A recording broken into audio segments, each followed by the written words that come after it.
I think my greatest shock came from when I served in Maiduguri. For the first time, I went to a place where I felt like a stranger in Nigeria because of the difference in culture. And now it made me appreciate how often we take things for granted. It was also interesting to deal with the stereotypes because coming from the south, a lot of the outside people you see are like the suya sellers, the wheelbarrow pushers. Then you come here, you see people who are well educated, Sure, well meaning. sure. It challenges your stereotypes and your bigotry in some ways, and it allows you to rethink the way you think about what you think you know. Hello and welcome to Creative Pulse on S24 television. My name is Samir Osman Adam and I'm always your host. Today we'll be discussing with someone who is in the intersection of art, poetry, and let me say communications. Though he ran away from art, but we're trying to hear why and when will he be coming back to fully capture all the memories we've been creating in Nigeria. One thing I really want to know is how he navigated 30 states of the Federation in a short period of time. And I'm very sure you will also want to hear that together with me. Victor, thank you for coming to S24. Thank you for having me. I'm very sure the audience would love to know who you are and what you do. My name is Adetimilehin Inioluwa Victor. Wow. By day, I'm a communications manager at a management consultant firm in Abuja. And at night, I'm a creative. So I live the double life. How do you do that?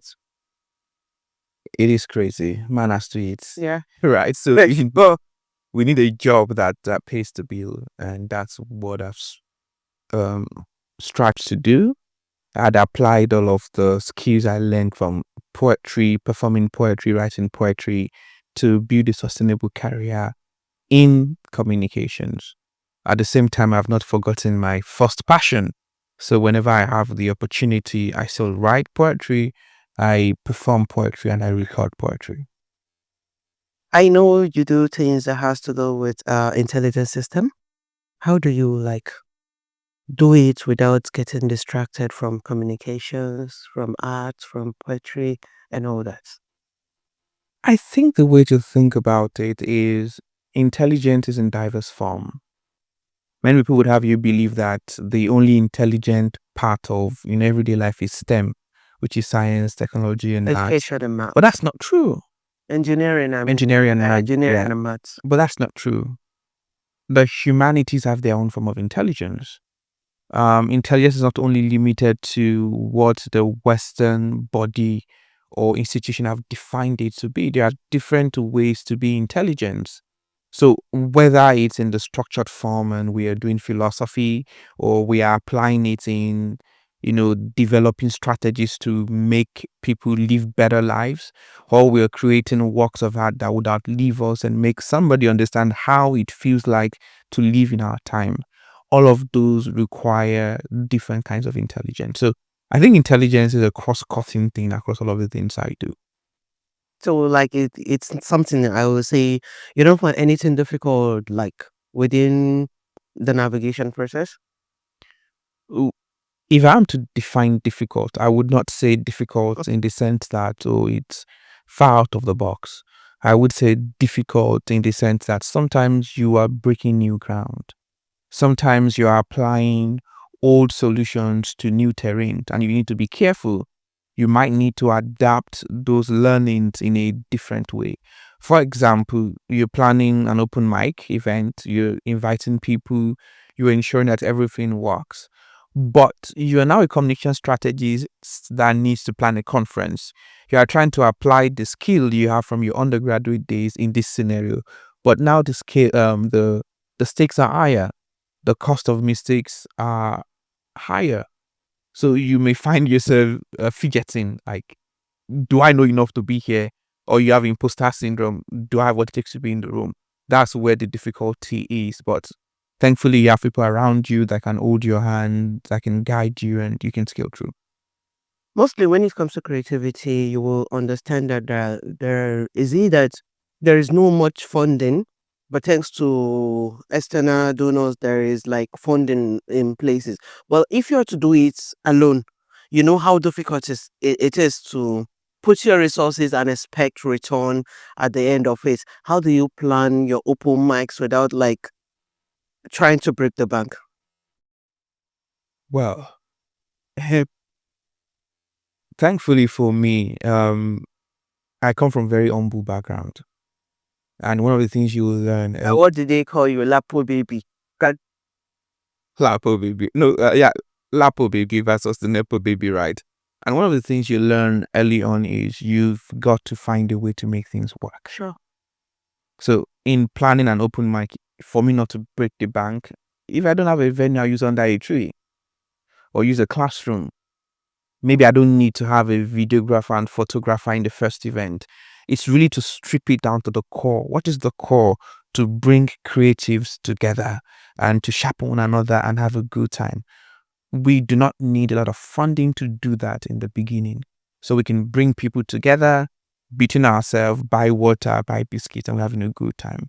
But as we grow in our career and as we see the demand to document what we're doing, Sure. then we begin to bring in funds. One of the ways that I've worked for me and some of my contemporaries is we all have day jobs, something we do to pay the bills. Yeah.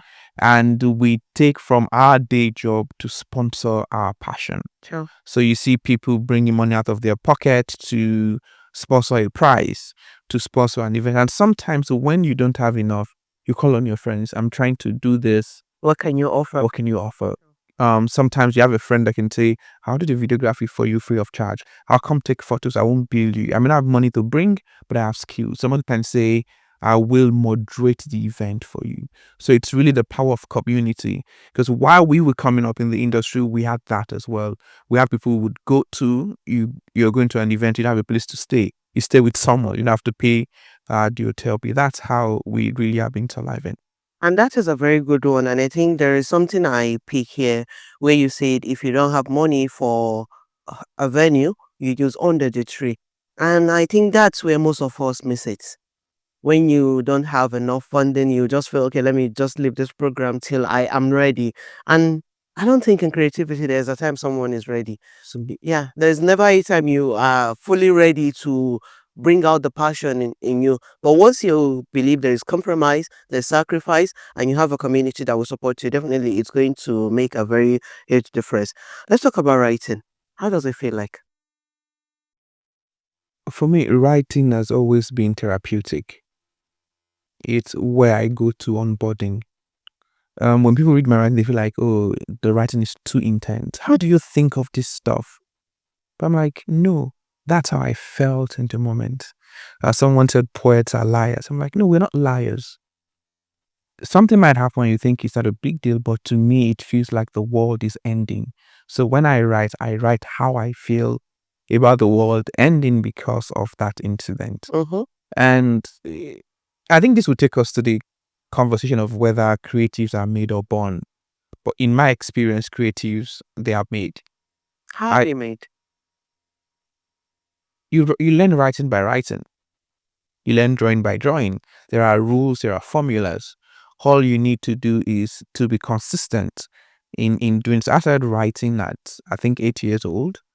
A friend of mine write poetry, and I'm like, how do you do this stuff? Come show me, teach me. Sure. It's like, oh, the tortoise, so Connie, and that was my first poem, the tortoise, so wise and Connie, drawing from, the Yoruba and the African folklore about the tortoise and its cunningness to write a poem. And I did that for years, didn't know what I was doing until somewhere around 2010 or 11, a friend of mine sent me a book, The Old Less Traveled. And in the book explored different types of poems, what we call forms, figures of speech, essentially. So it's relearning all of those things and how to apply them to writing that makes your work better over time. But if you're gonna be a writer, you just gotta write. And even the best writers, they have bad works. They have bad days. But I think it was something I saw online that said the master has had more failure than the failure.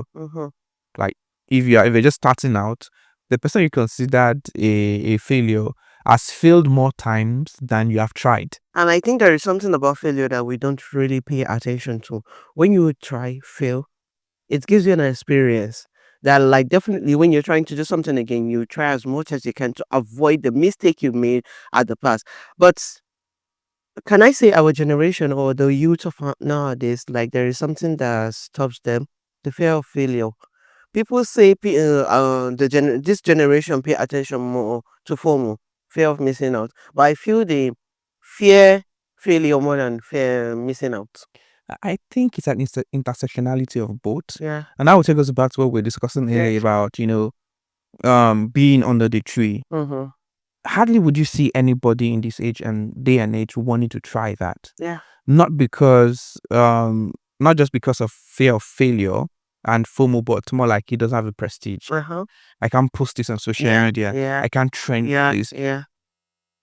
This generation, maybe it might be wrong to say everyone and it can it's generalization, but more often than not, they're all tilted towards making money early, becoming an influencer online, be known, be popular. That's what they are chasing. Yeah. And they don't realize that to get to that level, you need to build it's painstaking work, it's backbreaking work. There is nobody that's an overnight success. The overnight success you saw probably took 15 years to make, 20 years to make. I go back and see people like Trevor Noah. You think they just popped up on the global scene. But then I was listening to one of his podcasts and they were saying at some point in South Africa, they were paying to perform stand-up comedy because nobody knew what it was. And I could relate because in Nigeria, there was a point where we were begging people, give us the stage. We have something what saying? But like, you're not rappers, you're not musicians. What do you do? Well, that's the question the way I was saying, like, what do you do? Right? I could relate to that. And many of the people you're seeing breaking out now who are like top poets in Nigeria, they've had a decade under their belt where they've been writing consistently, performing on small stages before they are where they are right now. Of course. So let's go to one of your collection. I don't know, maybe it's because of the title that I really can't forget it. It says Love Through the Eyes of a Village Boy. Love Through the Eyes of a Village Boy. How? Like what was the inspiration to even name that collection? Love Through the Eyes of a Village Boy. So the poems in the collection, they are love poems that I'd written at different points in my life. So there were poems directed at specific people I had fallen in love with, people that had broken my heart. And break past. I mean, everyone had one or two, but at one point or the other. I grew up in Ombupa, and I grew up in Ilesha. Ilesha is a very small town. Some people say it's a town. Oyo State. Well, that's Ocean State. Ocean, exactly. Ocean State. So some people would say it's a town, but I think it's a village.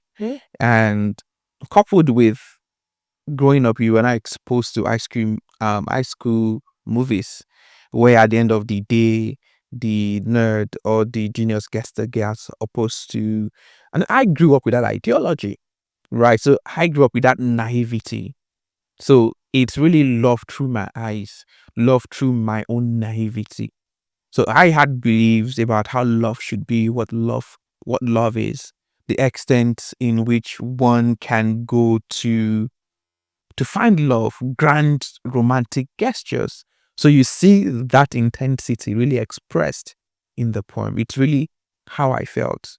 I would like to believe I'm still naive about love, but sometimes my brain can interject my heart and say, you're being naive now. But in my writing, I'm able to be that little boy again who still believe you can find love, which is the best thing that could have ever happened to you.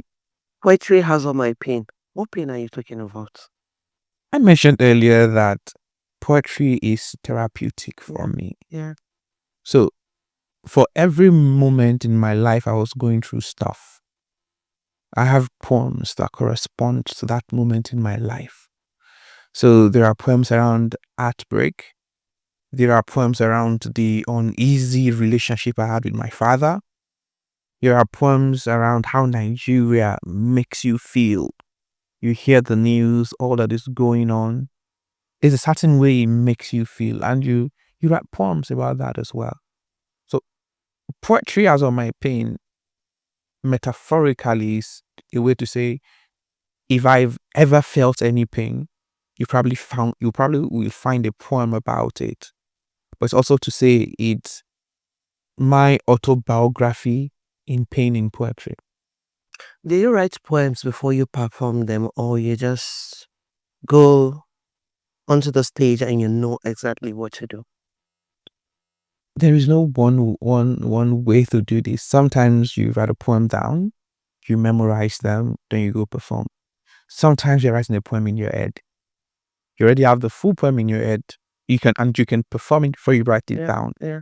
And sometimes I do what's called spontaneous poetry, where I think at one point I was at Millennial Park, just walking up to random people and then just doing spontaneous poetry. We really just and look at you for a moment, or ask you to give me a phrase, and I think for some few seconds, and then I begin to speak on the theme or the subject matter. Does like sometimes if you are performing, have you ever gotten to a stage where you had creative block? And how did you like pull out of it?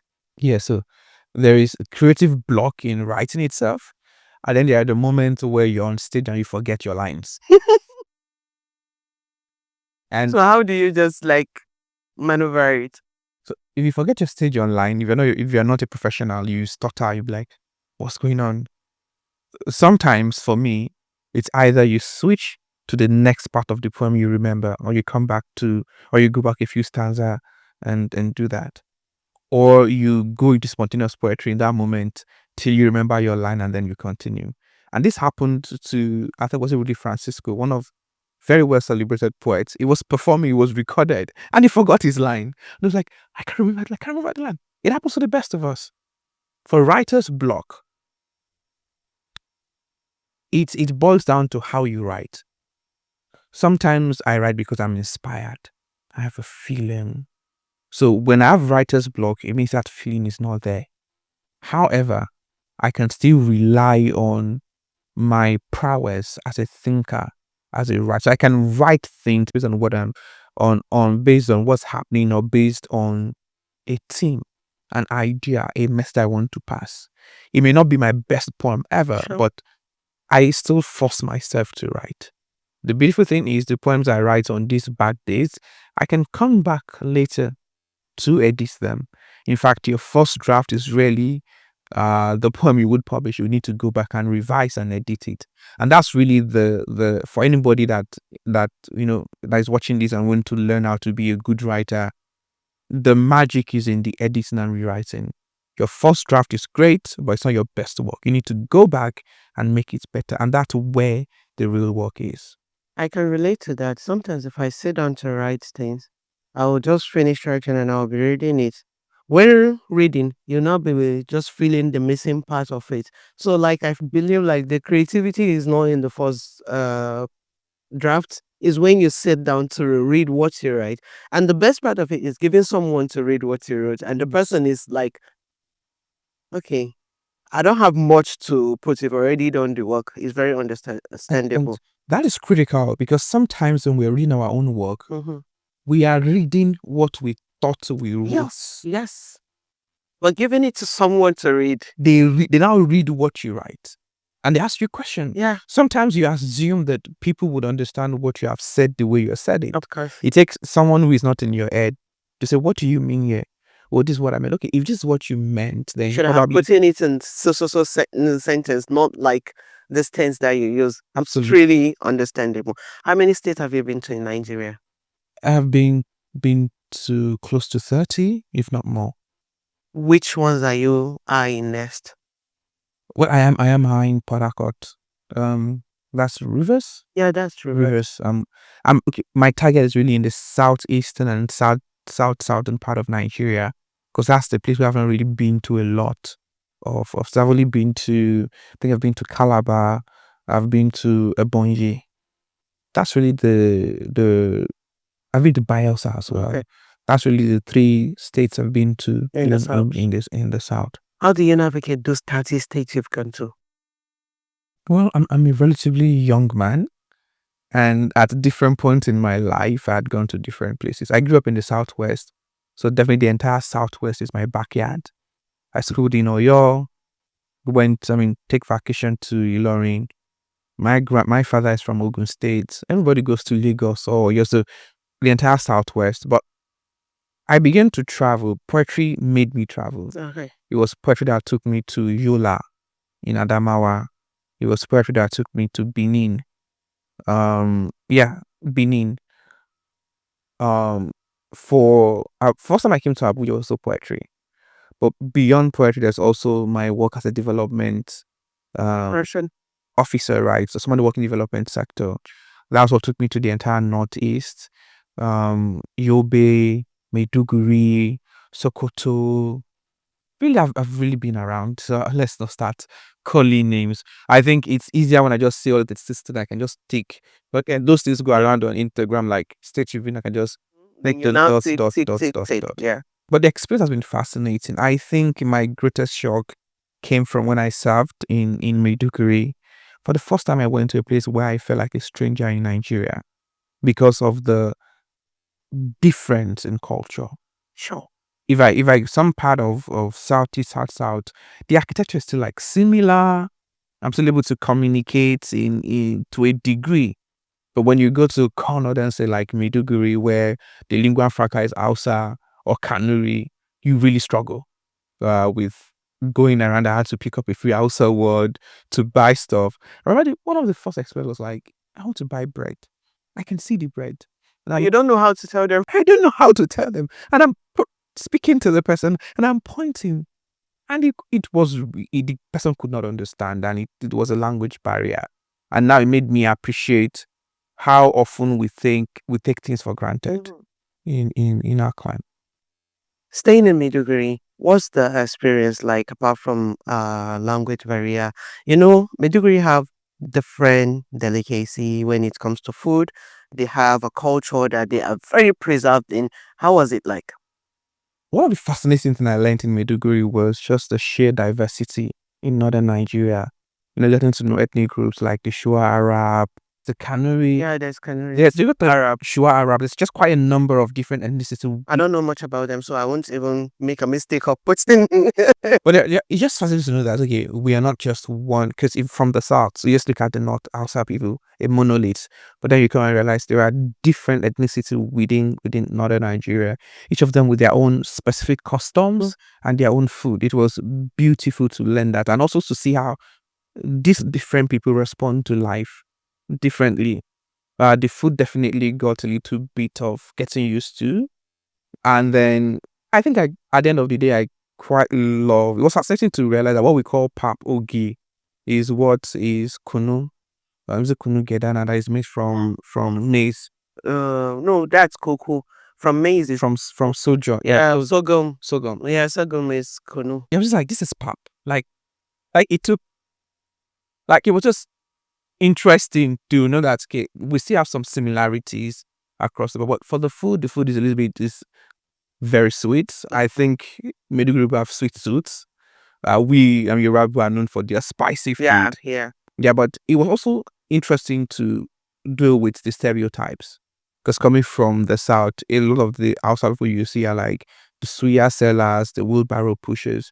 Then you come here, you see people who are well educated, Sure. well meaning. Sure. It challenges your stereotypes and your bigotry in some ways.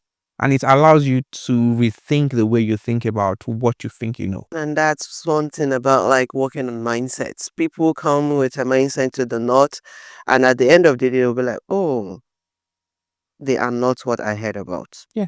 It's like they say, traveling is a good form of education. And definitely it was fascinating to learn about the very different approach to dressing, to public life. We would joke about, oh, Bashiga, you can't enter, you just enter somebody's house without permission, which is quite different from down south. It was, and I think the greatest takeaway was that, not to say, oh, my way is right, your way is wrong. It's understanding that there are different approaches to how we live our life. And it's fine to have those kinds of differences. Okay. It's time for rapid fire.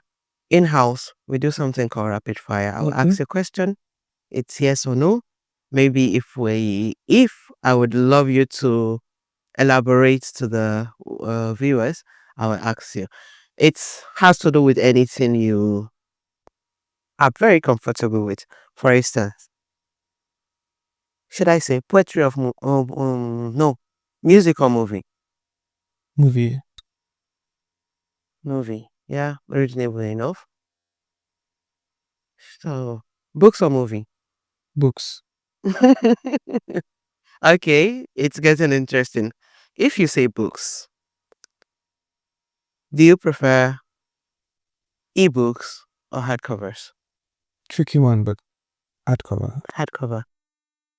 Who is your best writer? That's a tough question. Yes, who is your best writer? I don't have an answer for that. You do. Who is your best writer? Like there is someone you feel very comfortable reading their books. The person I love reading their work the most would be C.S. Lewis. You have. Yeah, but I mean, I have quite a number of them. Yeah. But C.S. Lewis, because it challenges me philosophically. The guy writes well and his arguments are on point. If you had to drop something off from all what you do and as a career, what was it?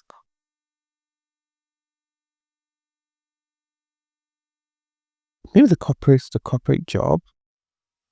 Corporate life. Yeah. Okay, you're also someone that doesn't fancy 9 to 5. We'll catch you. All of you, you come back. If you're to choose between a career, I bring you something that has to do with tech. There is no money. For instance, there is no money.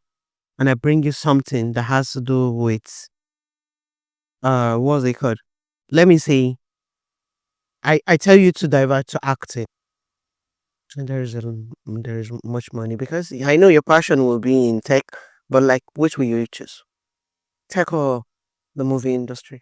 I think it depends. Is no. I told you no in between. There is no in between tech or movie industry. It's a tough one. I'll say tech. I know definitely you will choose tech. Even if there is no money, you'll still go for tech. Well, there's no money now. Eh? There'll be money in the future, but tech. Okay. No. We are not talking about the future. There is no money in the tech industry, but there is money in the movie industry. And I asked you to choose. I feel like you're pushing me to pick. No, I'm not pushing you. I'm not pushing you. I'm just trying to like you are going for tech even if there is no money. Yes, based on some assumptions I have Yeah. in my heart. Yeah. Yes. That's good. And the last one, community engagement or stakeholders engagement. Community engagements. Why? You meet the people, you feel their pulse. They're the one that show you the impact. That's where you know whether what you're doing is making sense and working or not. And it makes sense. Okay. Let me ask you something. Technology, again, poetry, books, and the same angle. Corporate life, money, love, in the same angle. Which are you going for? I'll go for poetry, definitely. I can do that in my sleep. And then the second one is Poetry, technology, and no, I've answered that. The second one is okay, corporate life, money, love. I think money. Okay, this breakfast really entered you. You can do more impact with money than with love. Yeah. Love is not all. Love is beautiful and great, but it's not all we've made it to be. In love what people would call love would be romantic, it's really just dopamine. But in real love, it's duty, it's responsibility, standing by someone no matter what happens. Love is a lot of work. And if I have to choose one thing to use my life to do, then it has to have some significant impact. So love doesn't have impact. In the scope of romantic love, it has very limited impact. The person you can affect most is your spouse or your children in the long run. Whereas if you have the means and the money, you can do a lot more good in the world. That's very good. And at this point, I would love you to close with any message for the young ones coming up and the people that are looking at you as inspiration. I will say that while it may be true that you may not be able to build a career out of creativity, There's so much you can learn by being a creative. There's so much you can, personally for me, I've taken the things I learned from being a poet and I've translated them into skills into my corporate life that is making me money. So even if you're not going to be a professional singer or actor, there are skills you will learn from sharpening that skill that will be useful for you in the future.